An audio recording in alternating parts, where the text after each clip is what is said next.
Hey everybody, it's Miss Sabatino from the Teen Services Department here in my house for Teen Title Talk. I miss seeing all of you at the library. All of the Teen Services librarians do. We miss talking about books with you guys, so we decided to start this video series where each week a different librarian is going to come on and talk to you about some of the books we've been reading at home. And all of the titles are going to be available digitally, so even though you can't physically get to the library to check out books, you will be able to read these books at home if you want to. So this week it's my turn, and I'm going to be talking to you guys about this book. It's called Mañanaland by Pam Munoz-Ryan.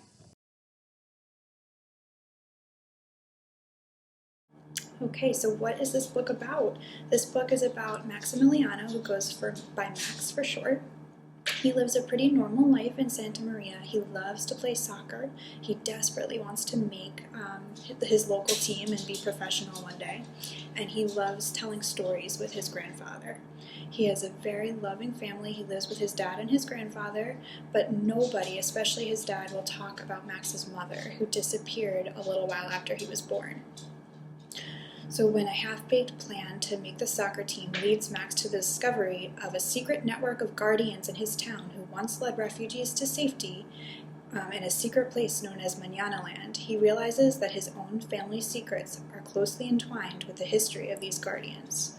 Soon, Max and his dog Lola find themselves on the adventure of a lifetime to seek out Mañanaland and finally unlock the secrets of his past. Alright, I'm back with my dog for my review of this book. So if you're looking for a book with relatable characters who you just want to hug, honestly, including the dog is the best dog ever, except for this one, of course.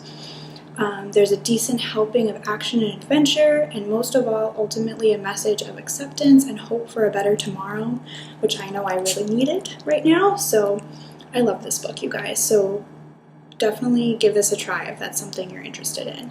I would say, you know how when we're in the teen department, like physically in the library, there's the stickers that tell you like either the blue one is young teen or the red one is the YA sticker. I would say this one would definitely get a blue young teen sticker. So in terms of reading level and content, if you're in definitely 7th or 8th grade, even like 6th grade if you're a strong reader, but in terms of the content and the writing, the author is really amazing, so I think even an older reader, or even an adult like I did, would love this book. So I did just want to take a minute to talk a little bit about the author and some of the other work that she's done. So the author of Mañanaland, Pam Munoz-Ryan, is one of my favorite authors, and I would honestly recommend any of her books because I love them all. But Esperanza Rising and Echo are two of my favorites. If you're an audiobook person, the audio versions of both of those books are amazing. Honestly, audiobooks for me are kind of hit or miss, and I listened to Esperanza Rising. That was actually one of the first ones that I was able to listen to all the way through, and it was honestly like magic. Like I felt like I was in the story. It was incredible. Both of those books are historical fiction, so if that's something that you like, you might enjoy those.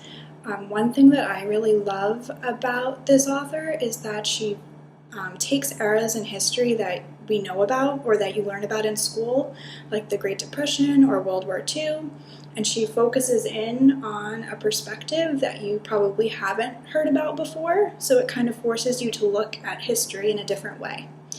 I will say that Mañanaland is different from her other stories, so if you are already a fan of Pam Munoz-Ryan, just be prepared for that. It's still a great story, but she's just not, I don't know if I would call it historical fiction because she's not specific about when or where the story takes place in relation to real life. But it is similar to the other books in that you really feel for the characters, you root for them. They tug at your heartstrings. I did cry a little bit. Don't worry, don't be scared, it's okay, but I did cry a little bit. And in the end, you ultimately feel just a sense of hope, and you feel nice when you finish the book, which I always like.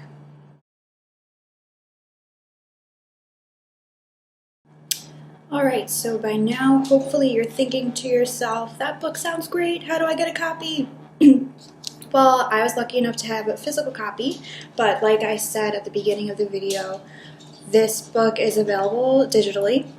The ebook is available on Overdrive, which is the same service as if you use the Libby app on your phone or your iPad or whatever you have. The audiobook is available on Overdrive and also on Hoopla. There are some really helpful tutorials on how to download ebooks from both of those services on the library's website, so I'll link to those videos in the description of this video. Other than that, keep an eye out for more Teen Title Talk videos in the coming weeks. We're planning lots of other virtual library programs for you guys, videos like this, and then also more interactive programs. So take a look at our website, follow us on Facebook and Instagram. You can subscribe to our YouTube channel. We're everywhere, so just find whatever works for you and then we'll get the information to you. There is a section of our website dedicated to all of the digital services we have available right now, and on that page of our website there's a link to a brand new Children's and Teen Department blog. So that blog has all of our programs, all of our reading suggestions, anytime activities, all that stuff is housed in one place on that blog. And other than that, I think that's all I have for you. So I hope that maybe you give this book a try, and if you do, hopefully I'll get to see you guys soon and we can talk about it in person. Okay, bye guys.